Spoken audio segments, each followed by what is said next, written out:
12 নম্বর জাতীয় সড়কে ভয়াবহ পথ দুর্ঘটনা।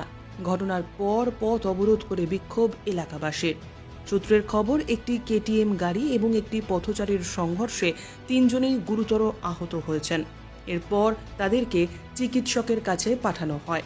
সূত্রের খবর, আহত 2 বাইক আরোহী এবং পথচারীকে হাসপাতালে পাঠানোর পর বিক্ষোভে সামিল হন এলাকাবাসী। তারা জানান, এর আগেও এই জায়গায় পথ দুর্ঘটনা ঘটেছে বারংবার, তখনও তারা বিক্ষোভ দেখিয়েছিলেন।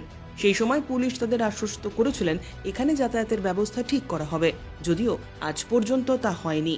যদিও পরবর্তীতে শান্তিপুর থানার বিশাল পুলিশ বাহিনী ঘটনাস্থলে এসে বিক্ষুব্ধ এলাকাবাসীর সঙ্গে আলোচনা করার পর 1 ঘন্টা পরে অবরোধ উঠে যায়, যদিও নিরাপত্তা নিয়ে উঠছে প্রশ্ন।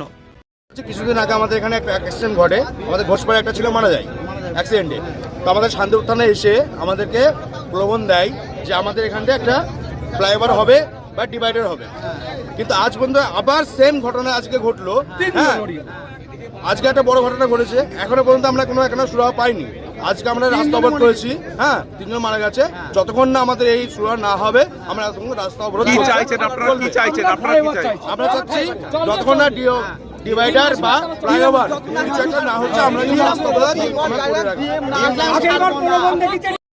আগের দিন ডিএম সাহেব এসে এখানে মরে গেল, বললো 1 মাসের ভিতরে ব্যবস্থা করব।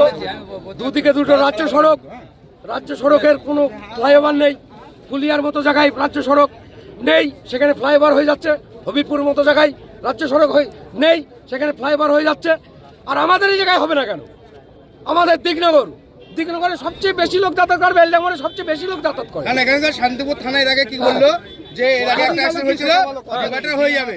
ডিএম এসি বললো যে এখানে হয়ে যাবে, বলো না কেন? ডিএম আসেনি। দেখা হয়েছে।